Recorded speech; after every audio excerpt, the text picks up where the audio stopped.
because I always do an introduction before the interview, and now it's my pleasure to have so-and-so as a guest. And I listen to other podcasts, and it's always nice when there's kind of a more, I don't know, gradual lead into the interview. So, You could do. You could say, "I regret to inform you, and my condolences that we have Sherri Chung on our podcast today."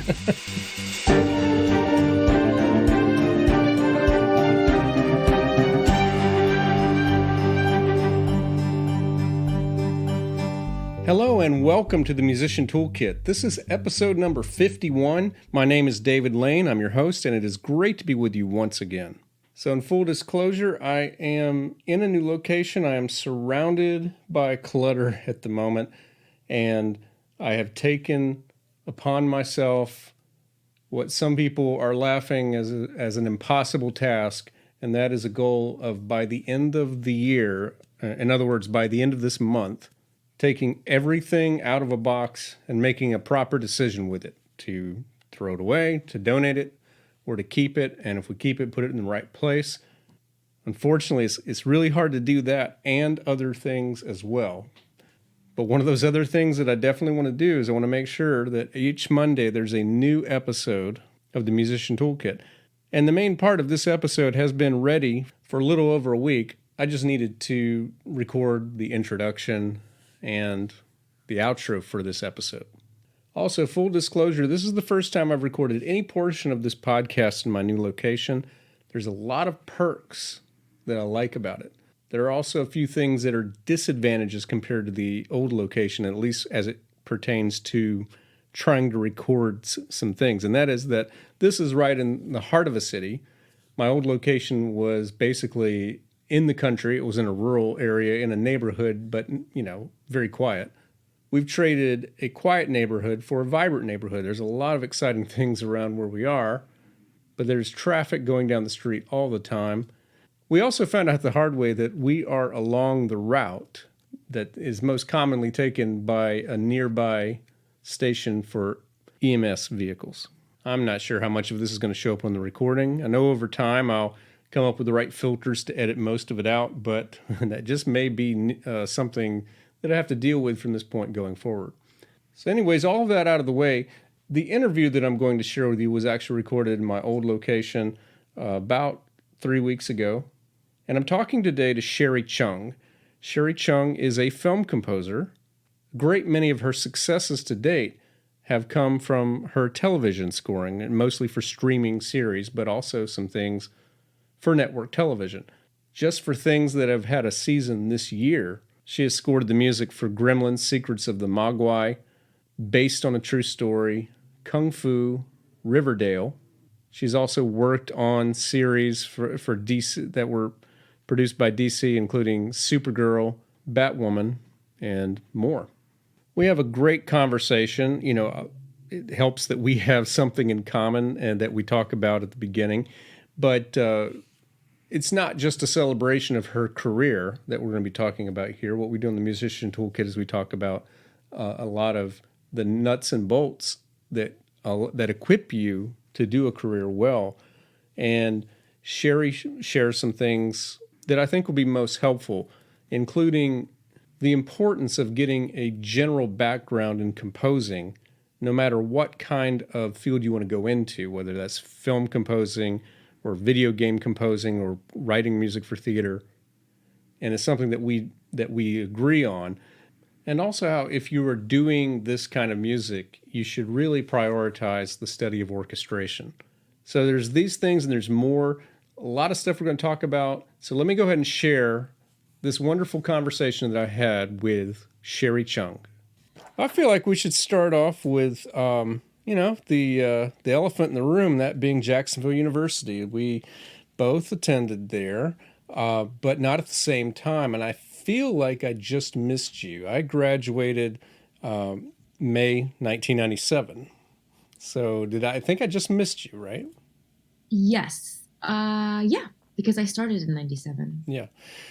I have a memory of somebody. I know it was a woman who called me, and just got my name and wanted to know more about the composition program at JU. And I don't remember if it was you, but it was somebody coming in that year. So if it wasn't you, it was somebody else. It had to have been me because my entire time there, I was the only, to my recollection, I was the only female composition major in the Yeah. entire like 4 years that I was there. So it had to have been me. So that was it. We spoke doing the math That's 26 years ago. crazy. Yeah. Yeah. Well, that's amazing. Yeah.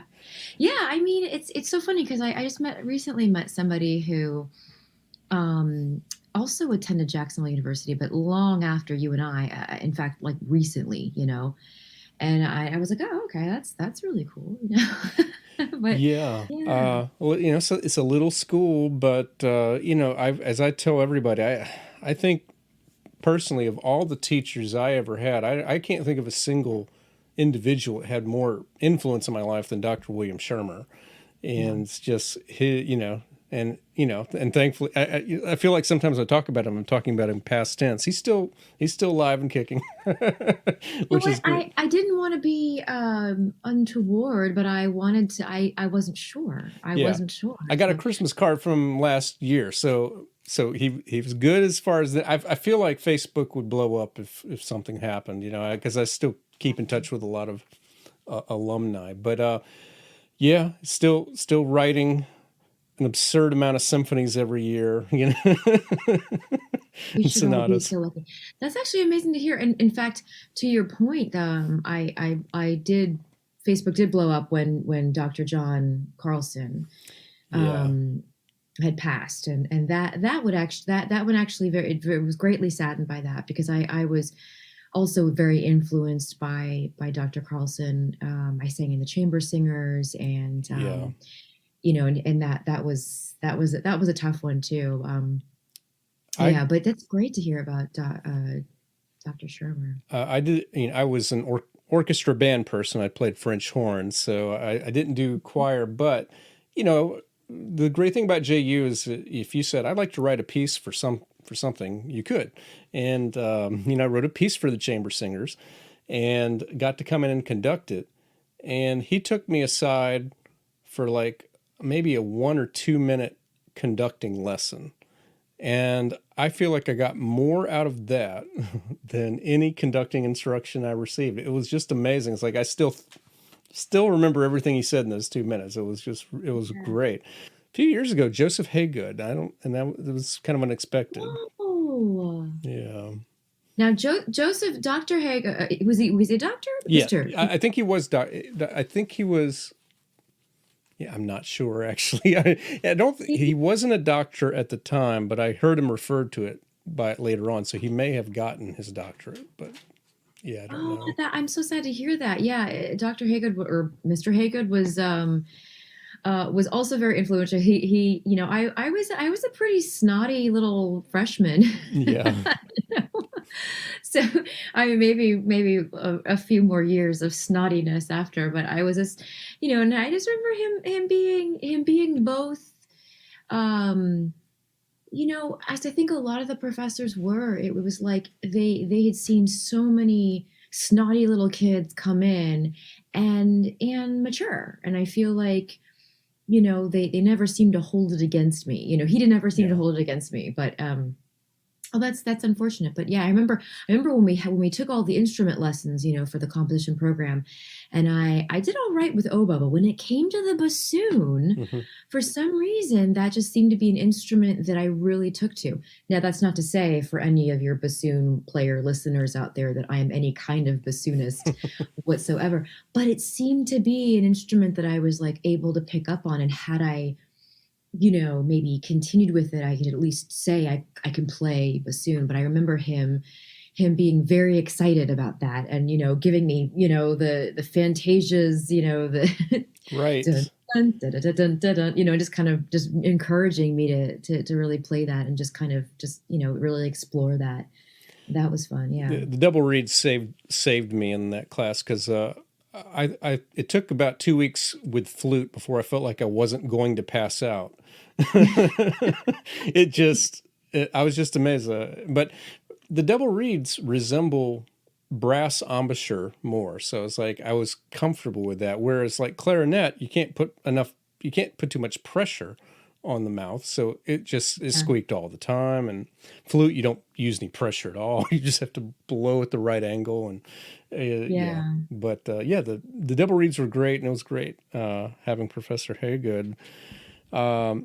Just a lot of quality teachers. I mean, what I've told people is, you know, the strength of the school was that you had quality instructors, but you also had a sense of freedom.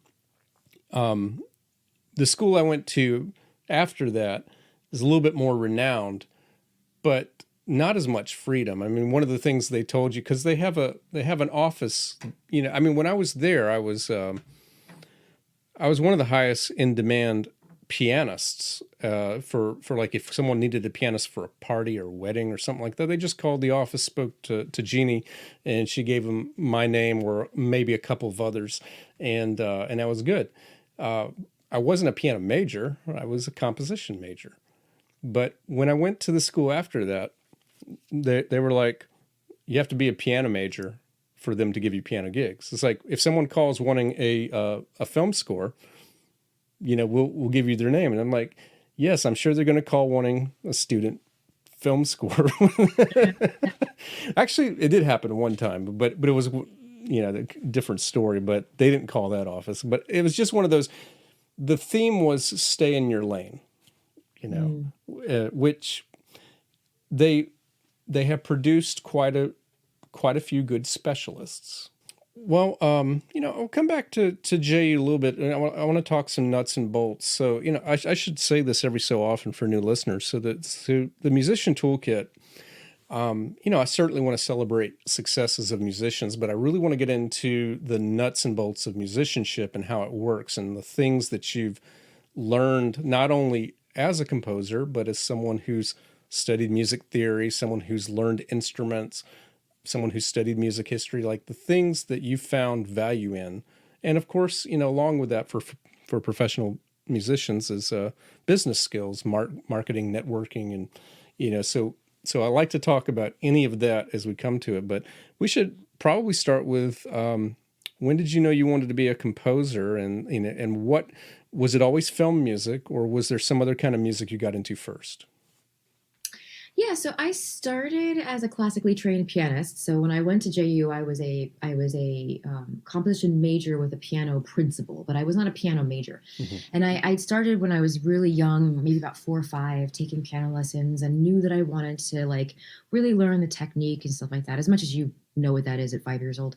I mean, I was no prodigy, so it wasn't like, you know, I mean, I was very gifted for my age, but I was not any kind of prodigy. And I just say that because it's like yeah, it was impressive. And then I say like my age caught up with my talent, you know, which is Right. like by the time I got to, you know, maybe high school or certainly college, it's like, it's not as impressive. Like you're going to have to really, really, really be a lot more, you know, just talented. But I realized too that, you know, I did want to write music. I kind of realized I did not want to be a classical pianist or classical performer. I loved learning the technique, but I knew that the performance aspect of the classical part wasn't going to be for me. And I think I just was more creative, and I started writing songs, and I would sing. So kind of using my voice as like another instrument. Sometimes it was songs with lyrics, sometimes it was songs with gibberish, sometimes it was just another like a melody because I ran out of hands, you know, kind of thing. Right. And you know, and it's important to say, and you get this, it's important to say to your listeners and remind listeners that back in the day, we didn't have this computers and these, I mean, of course we had computers. It's not like the world was in black and white, but but you know, we didn't really have, you know, that at our fingertips. That was a really, really expensive thing to be able to do. You know, and so the idea for me of like learning, you know, so pencil paper became, you know, the way that I would write my ideas down, but I didn't really, you know, it's kind of like texting, you know, or writing by hand now, which if anybody even does that anymore, your brain moves faster than what your body can actually write down. And it's kind of the same thing with writing pencil paper with music. It was kind of, it was really, I found it really frustrating. But in any case, songwriting, and then that led to film composing. And to answer your question, it kind of really was always, I mean, songwriting and film composing, I guess, you know. Right. But I saw Robin Hood, Prince of Thieves, score by Michael Kamen, and it was like that was what I wanted to do. And I had known about music score, or you know, movie scores, but I had never really paid attention until that movie. And I had known about, you know, composers, I think, because, you know, we are excuse me, because we're, you know, if you're studying music, you're studying the composers, you're studying the people who wrote the music, so you're aware that there is an occupation called a composer. Yes. But in terms of it being film and television, it was definitely more once I saw that movie, and that just kind of changed everything. So, and that was when I was about 12 or 13, so I'm still in middle school, getting into high school at that point. You know, yeah, so I wouldn't say that I'm studying it formally at this point, because nobody around really knows how to teach that. You're not really learning that at that point. So that's where JU came in, I guess, because that's where I decided I was going to study the more formal training. There weren't that many schools or many programs that were doing um, film music composition. In fact, Berkeley in Boston was one of the only undergrad programs that I knew about. And fun little tidbit, I Hmm. did get accepted into that program, and it was my first choice. Yes.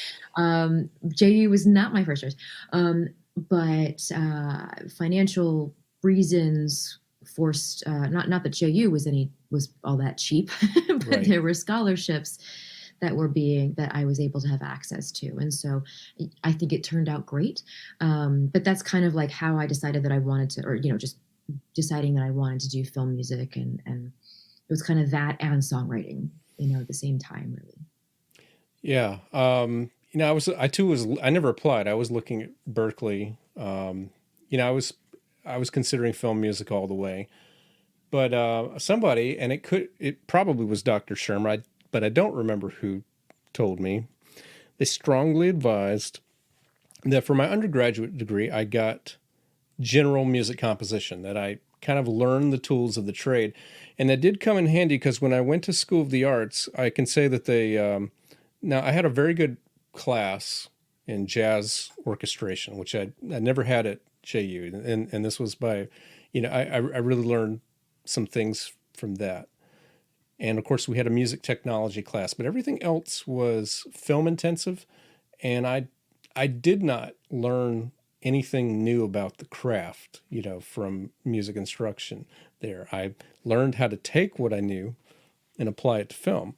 But, you know, JU gave me such a good background in just understanding how composition works. And so that is advice that, you know, if people ask me, you know, should I go straight into films, you know, studying film composition, because there's quite a few schools now, you know, that'll do that. You know, if you're like 100% sure, or even 99.9% sure that's what you want to do, fine. If there's a little bit of doubt, though, it's not a bad idea to just have that solid background, because so my life has gone more toward music theater. Yeah, I do a lot more with that. I've done some films, you know, mostly short films and a few independents, but you know, I found kind of more of my calling of being kind of an arranger, working with writers, and you know, which includes creating the underscore, you know, Mhm. for some musical theater. And it's a different set of. I mean, it's different in a lot of ways, but it's also the same. But what doesn't change is just the tools that you use for creating music. You know, you're just kind of fitting it into a different style. So, but it is nice then to focus, you know, kind of figure out what you're going to do. So I just always like to ask this when I get someone from JU, because between this podcast and my other one, I think you are my fourth. I think you're my fourth guest. But I always like to ask, you know, maybe what's a single thing that you got out of JU that you find valuable to this day? Um, that's a good question. I mean, I will say that I think that it's really important. this is actually to tack on something that you had just talked about. I think especially if you know that you want to be a film composer, I do think it's important to get a background in composition. Mm-hmm. And I think and that was really great about JU. And that's kind of what I learned the most. Because I think what I got the most out of JU was incidentally when I went back to JU. Mm-hmm. So now people notice I didn't go back in like in a very official way. I actually kind of went back as sort of an independent study. Mm-hmm. When I graduated, I'll admit I was a little burnout.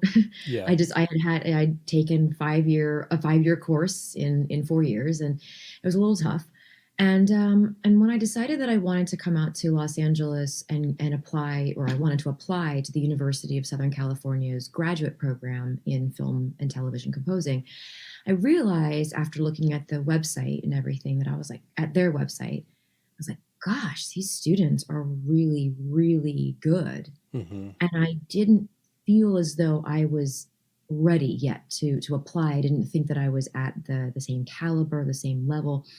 Not necessarily in all of the composition aspect of it, although that might have been true at the time, but also in the being able to represent my ideas. They had all these computer systems. They were clearly able to do all of their demos and everything. And so I went back to Jacksonville University and I studied with Dr. Shermer, and I just audited his classes.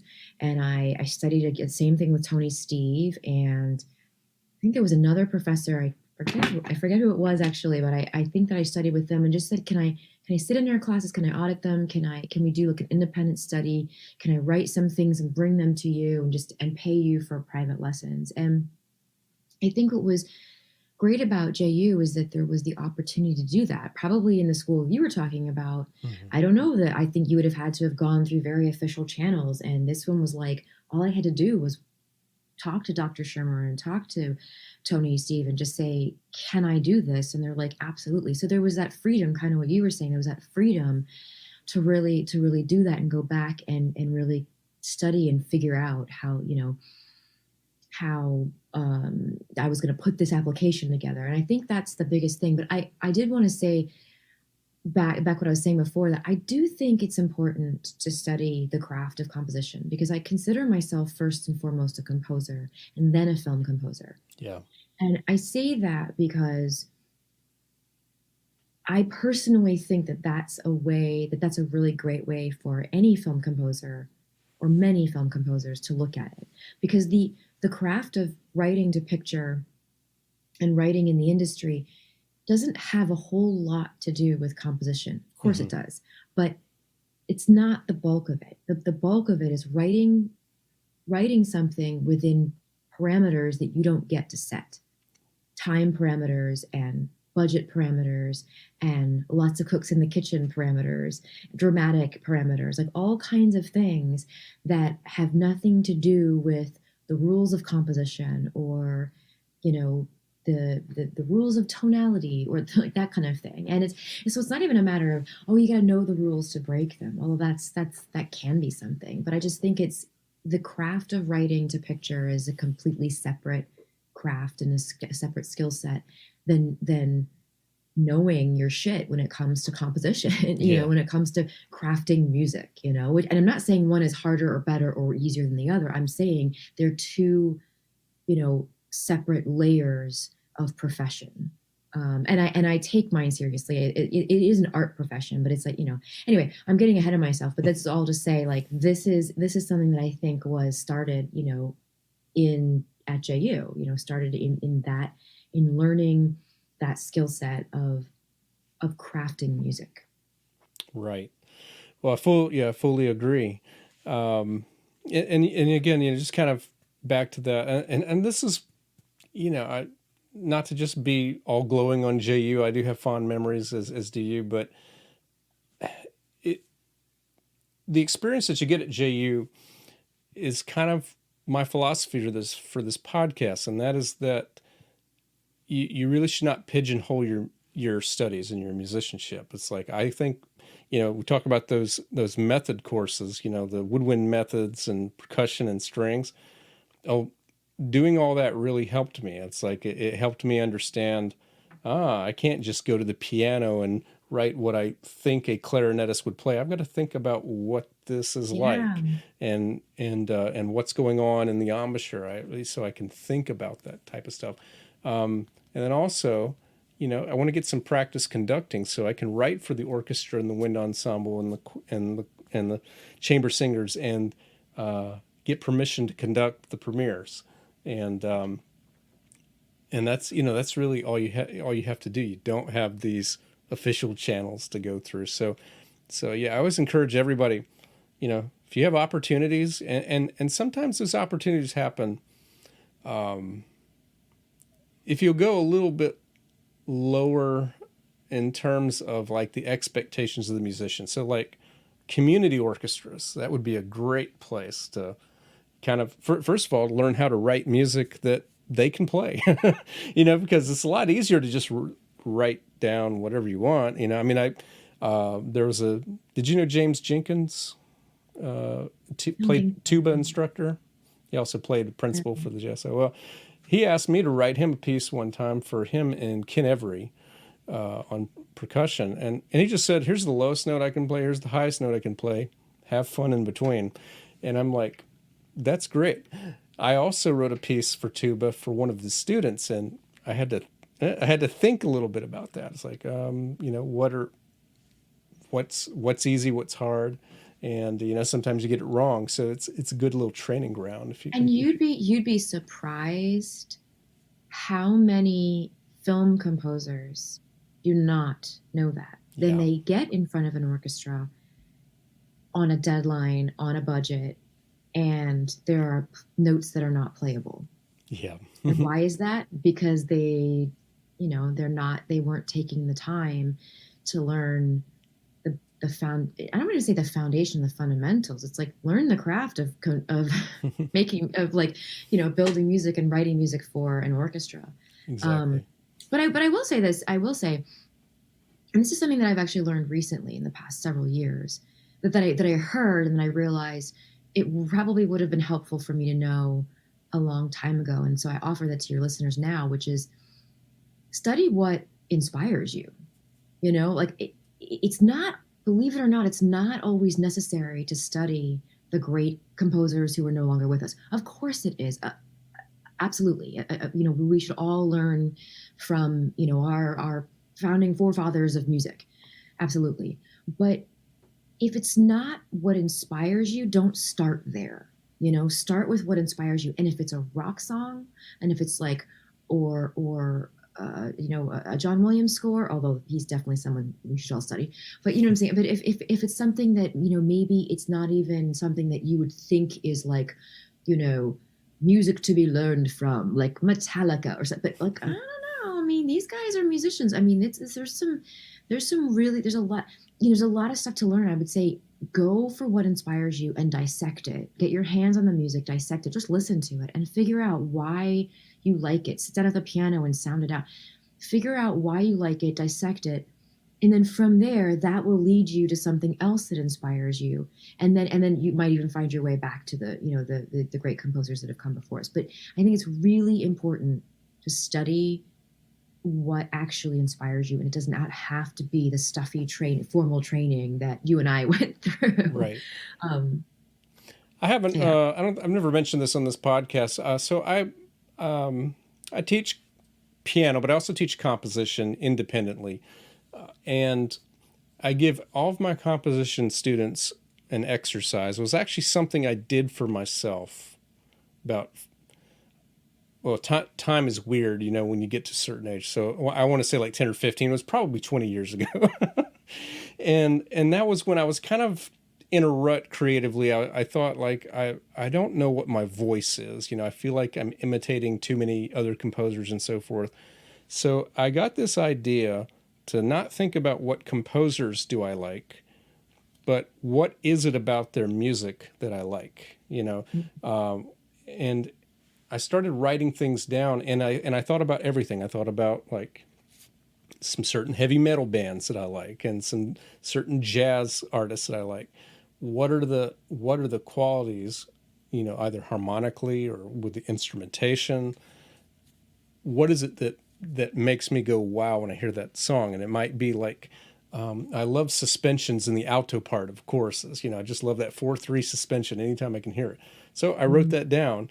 I wrote, I love loud dissonant brass. Let's put that on the list, and funky bass sounds. I like that. I'll put that on the list. And came up with a list of about 38, 39 things, and I've tried to pare it down over the years, but I just said, whenever I write a piece of music, I'm going to get that list out and make sure at least 3 of those things are on there. So it's like pulling your seasonings, from the kitchen, and Yeah. you'll come up with something new, but you'll know that it's stuff that attracts you to music, and you're pulling it off that list. And when you start thinking about it that way, I'm no longer. So it's kind of funny. One of the things that you have done is Gremlins, Secrets of the Mogwai. Am I saying that right? Mm-hmm. Yeah. And the first band piece I ever wrote in high school, I had this theme that I just loved. And maybe a year later, I was rewatching Gremlins 2, the new batch, music by Jerry Goldsmith. And there's a solo trumpet that plays that theme toward the end, and I was like, I can't believe this. I stole it note for note. It was not something I created. It was subliminal. And that's when I've learned over the years that inspiration that just hits you, that you got to write it out, is probably something you've heard before. It's like, there is nothing new under the sun. Yeah. It's like, I feel much better if I'm kind of struggling. Let's do that. Let's erase it. No, let's do this. Yeah. But yeah, it's just kind of a little funny coincidence. So we can go out of order. I mentioned that score. I was listening to it a little bit this week, and thought you did a great job of capturing some Jerry Goldsmith playfulness that he had in the movies. And I noticed you also have kind of your own version of the Gremlin rag.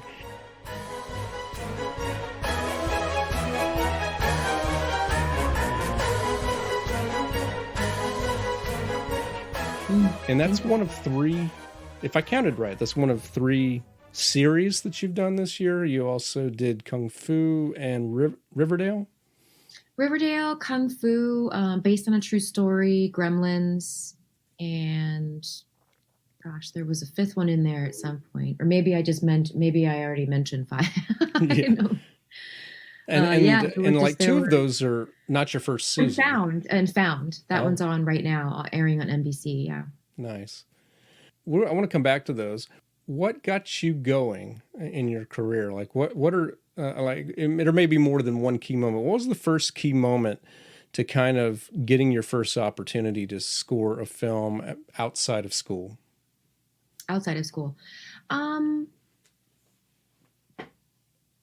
Well, there was when you say outside of school, I mean, my first contacts were other former students. Right. So even though, there was one film that I had done, it was not in school. Neither of us were students anymore, but I had met her in school. And so she was making a documentary, and that was one of the first films I think that I had done that was, I don't know if it was one of the first ones after I graduated, but it was the first one of note that actually went far for her. It didn't necessarily go far for me. It was actually shortlisted for the Oscars in 2017, and it was not the music, but the film itself. And so right. But I'd been out of school for a long time, actually. Right. Now that I say that. I'm sorry. Now, which school was it you were talking about? University of Southern California. Okay. Yeah. And so, but that was, yeah. So I'd done a bunch of films before then, but a lot of them were shorts. But probably the question that I'm really asking is like, well, what kind of, maybe even what turned the corner? I don't know. But I mean, I had started as an assistant to Walter Murphy, who writes the music for Family Guy and American Dad. And I didn't have a chance to write for him because he writes everything himself. But it gave me a really, really good foundation in how to work with live musicians. I was going to the Fox or Sony or Warner Brothers scoring stages every week, at least once a week, sometimes twice a week, because he just had that many recording sessions going. And it was really amazing to watch his process, to see how he would write the things beforehand, his process of, which I helped with, preparing the sessions for the live recordings, and then we were at the live recordings, and I could see, his whole process, and again, how to work with musicians, how to work within the time strains of like, this is all we have to record. We have this much music, this much time. It's got to get done. You've got to get the performance that you want. And I would say that was my first kind of like professional job that was above my league or out of my league, as it were. And the reason I say it that way is because I feel like every other project that I was getting for myself was more like in my league. It's the thing that like these are my contacts and my network, and this is kind of what I'm ready to do. But working for Walter was out of my league, kind of thing. While I was at University of Southern California, I had met and stayed in contact with one of the advisors there, Blake Neely. And he is a really great composer that many of your listeners might know. He does a lot of film. He's probably more known right now for his television music or his television work. And I just stayed in contact with him. And that was when I was able to turn the corner, as it were, when he started about 4 shows in 1 year and really wanted to put a team together of people to help him create some of the sounds and write some of the music.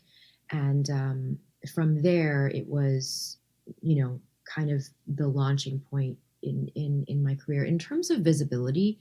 But, I want to say also to your listeners who, especially ones who are starting out in the business and wanting to get in the business, I was doing lots of my own projects before that.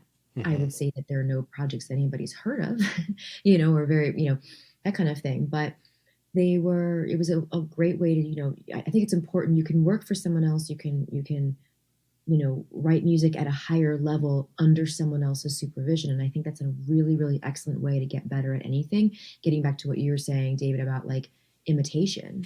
Imitation is the way that we all learn. And that's the case from like when we're kids. How do we learn to walk? We watch our parents do it. We watch our caretakers walk. We learn how to talk by listening to other people who are talking. So imitation is really the only way to learn, in my opinion, and then to experiment, imitation, experimentation.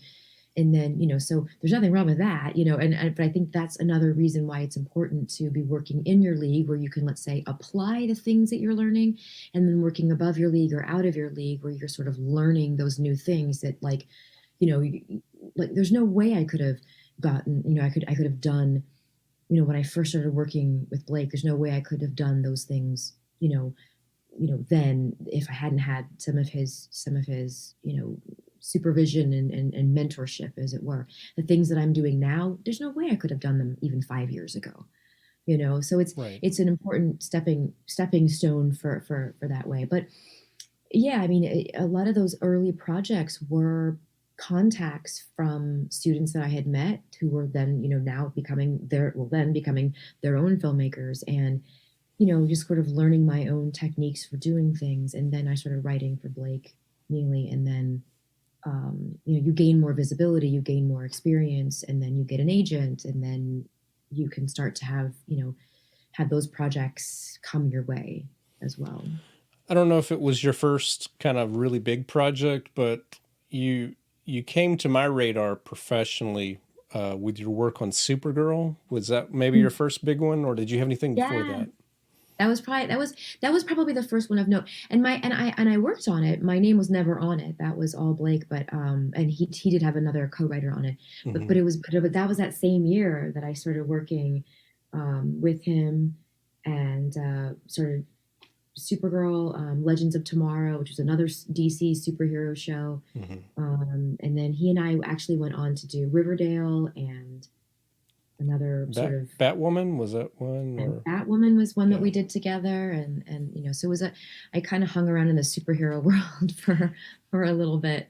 So as someone who's never, one thing I've never done, I've never collaborated as a composer. I've been the arranger for other composers. I've been the solo composer, but I've never, actually co-composed anything. So I'm always interested in what collaboration is like, because I know it's different for everybody. So how do you and Blake work together? We'll just take Riverdale for example. How most recent season, we'll just keep it Yeah, nearer. So well, what? I mean, I mean, with something like Riverdale, and Blake and I would, because now Riverdale's done, so we don't actually work together anymore. But what it's a little bit different with him, I think, because the some of well, Riverdale was something that he had actually started himself. I had started it with him, but it was still him, designing a lot of the sound, and I designed some of the things. But a lot of us, we would watch the episodes together, and we would watch them oftentimes in a spotting session with the showrunner or producers,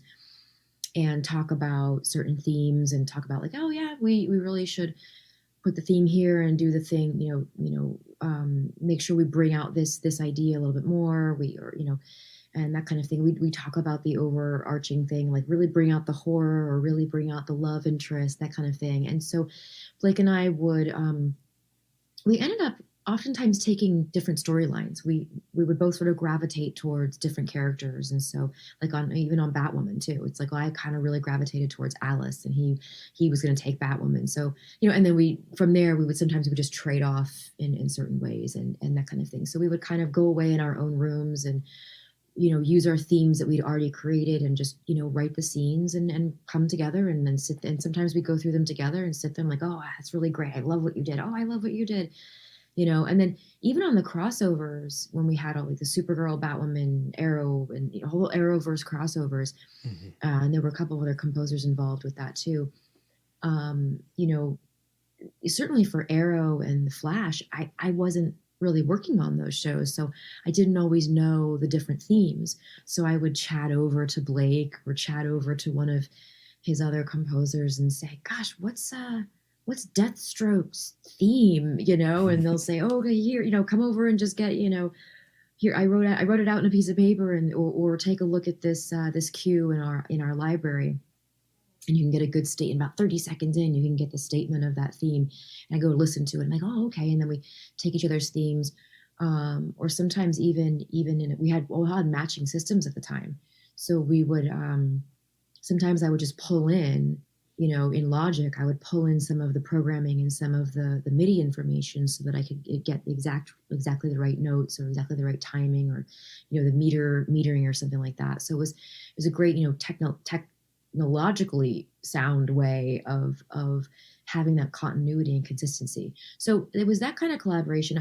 We never did like the Rodgers and Hammerstein type of thing where we were like sit in the same room and like somebody plays the piano, someone plays the left hand and someone plays the right hand.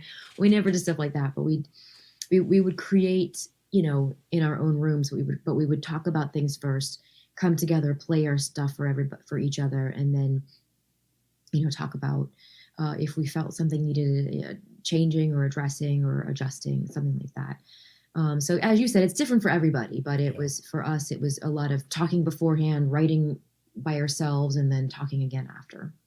Yeah, I think the thing that intrigues me the most is that, you want it to sound like one person wrote it, in the end. You want it to sound like it's coming from one team and so forth. And I think like I've known a lot of composers and we don't write anything, our personal styles are nothing alike. So finding that, kind of working sound has got to be a little Yeah, bit of a or like challenge. that handshake, right? Where it's like Yeah. each person can kind of have their own sound, but when you put it together, it really Yeah. you know fits in. But therein lies a skill set also in the film music industry, where when you're doing additional writing for another composer, part of your job is to fit in with the sound that they've already created for a show.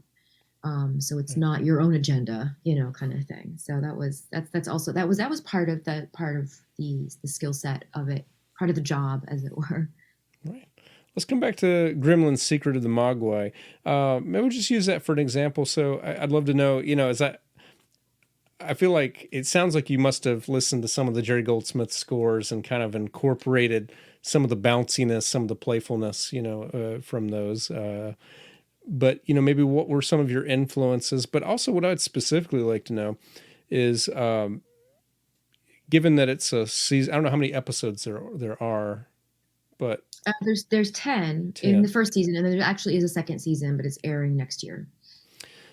And just kind of go over what is the, for the 10 episodes, what is your work what is your timeline like as far as like scoring, like Do you have a quota? Of like certain number of episodes per week? I've heard before that it kind of all gets done up front, nowadays before episode one's even released. Whereas like maybe decades in the past, it was like week by week by week, when it was all live. Yeah. Yeah. Not decades in the past. I mean, up until really like we just had our strikes, I mean, and even just before pandemic, and even since pandemic, there's been a lot of, especially on network television, where I would get an episode in, and then a week later, it's a week and a half later, it's on the air. Hmm. It's on air. So I mean, it's pretty brutal in that way. With Gremlins, it was very different. I had a luxurious amount of time. Yeah. I had a month, but for about 4 to 6 weeks for each episode. But when you back that up, that was, there was also recording, and that took a week, to record it and mix it and deliver it, that kind of thing, or well, to prepare for it, Hmm. to doing all the orchestration and the parts prep, and then the recording and the mixing and then delivering. Um, so it was about somewhere between 3 to 5 weeks, and then writing that, as you would know, writing that, music that's very action, adventure, animation, fully orchestral. It's not, again, it's crafted music. It's not quite as easy as some of the other other projects that I have. Don't, they're just not as involved musically, Yeah. and so, but that doesn't, for some people it's different. Some people, they find that kind of music very, very easy to write, but yeah, it was about 4 to 6 week turnaround from each episode. And then you are right. The In this case, everything was done and then it aired. I don't think that was supposed to be the case, but our industry has gone through a lot of changes. There's been company and studio mergers, there's been strikes, there's been a pandemic, there's been all kinds. In fact, I was actually hired during the start of pandemic, and worked on it for about 3 years before anything actually even came to, Right. like, in terms of there was even an air date kind of Hmm. thing. So it's not always the case, but a lot of times it is the case. Yeah. Nice. Um, I confess I haven't watched it. I've listened to your soundtrack, That's but okay. but it sounds like it has a flow that sounds like you probably were fairly careful with the spotting. So just is that the case? Did you spend like because with cartoons especially, that's the origin of Mickey Mousing. The whole tightly every single fall has a harp gliss, and things like that. But I don't know that I don't know that it sounds like you did that. But just curious if you spent a lot of time in advance with the spotting sessions, or if it just kind of sounds that way. I think yes. Yeah. There was this. I mean, because I worked on it for such a long time with the showrunners and producers, which was great. Hmm. We kind of got to learn. I got to learn, the shorthand of like what they were looking for, and but it was a great project because I got to do whatever I was really thinking and feeling, and it happened to be that what I was thinking and feeling seemed to work for them as well, and I mean, yeah, I mean, I don't, I haven't done a whole lot of animation, to be honest. So I don't know if all animation, or I can say, oh yeah, animation is really like this, and you have to. There was some Mickey Mousing, I suppose, but Yeah. there were a lot of times where I really chose to play through things because the show. If you do watch it, or any of your listeners do watch it, the show itself is not like a Saturday morning cartoon. Yeah. It plays a lot more adult. It's very Amblin in that Yeah. way. It's very Amblin, and so because of that, there wasn't really a need for Mickey Mousing. There wasn't really an invitation to do any of that kind of Tom and Jerry, Yeah. kind of thing. Although Tom and Jerry, there's really no dialogue. There's not often time, dialogue. The music didn't have to do that with it. Mhm. But yeah, it's Um, I guess one of the things that I feel like I should mention is you work in an industry that, if I'm not mistaken, it was 1979, maybe 1980, before the first woman had a solo credit on a feature film. I mean, that's, and Hollywood was around for many decades before then. So I feel like I check in every now and then, and it seems like it's getting better, but but not by like leaps and bounds. But what's your experience being a woman in film industry? Do you find that you're having to work harder still to this day, or just what could you say about that? Yeah, I mean, I think that every woman is having in every profession has to work harder than men to get the same.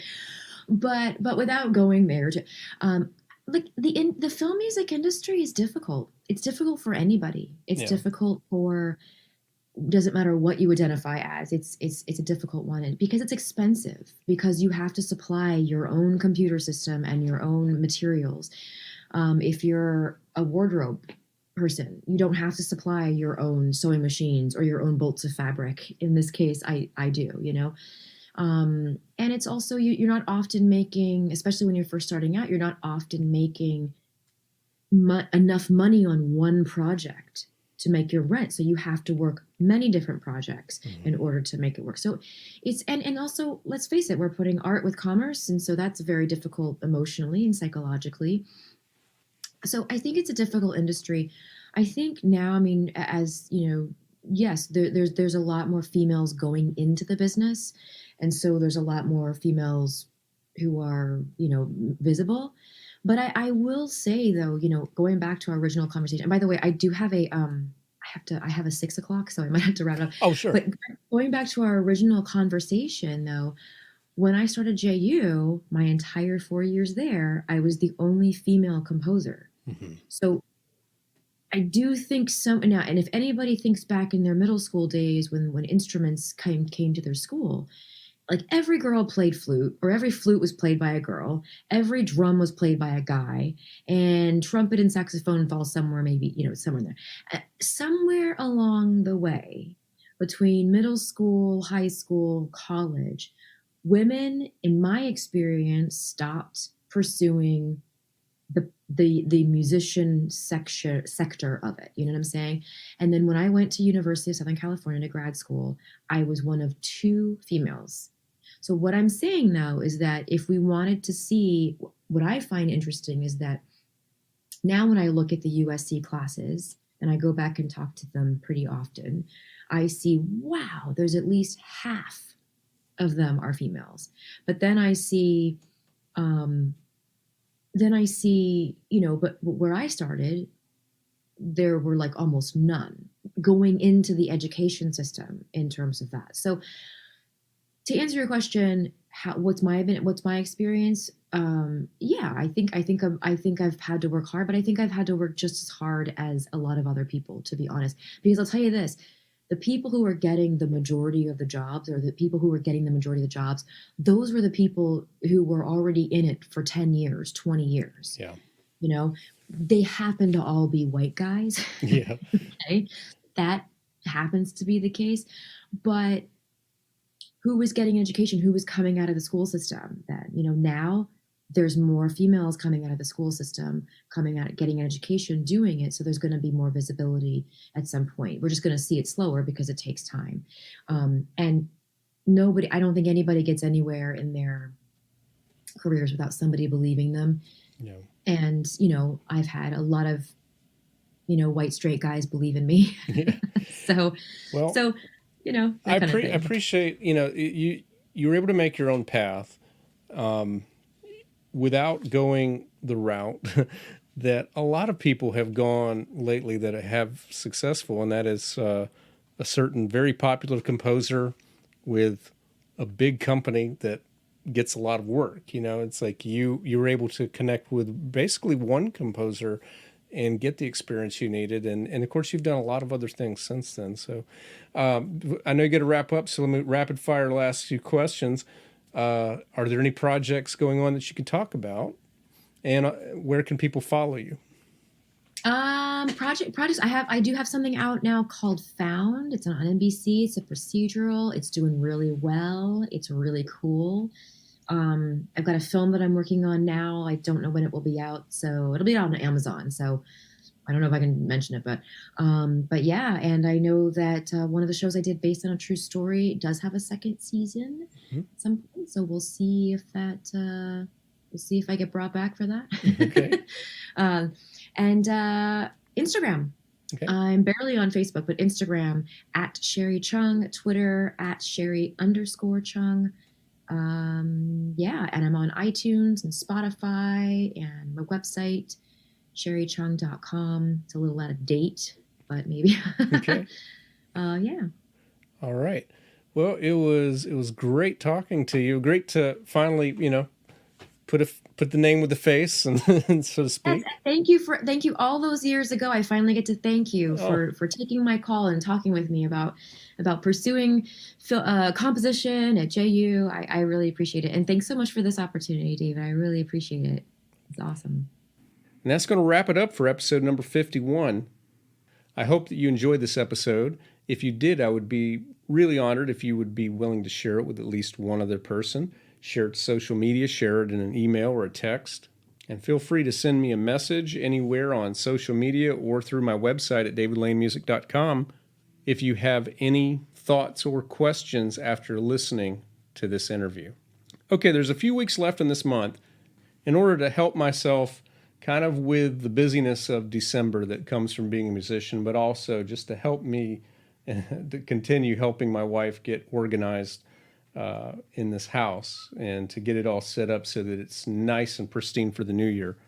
My plan is for the remaining Mondays of this month to release a truly very short episode each week that'll be just me, and it'll be focused on just a single tool, just a single lesson, like a practice tip or something that addresses one of the other tools of music. So just kind of like a single bullet point that I'm going to talk about. My goal is to keep those episodes under 10 minutes each, and just to make sure that there's something out there that you can listen to and digest, and if it's nothing that you needed to learn, it's something you can share with someone else who might get some benefit from it.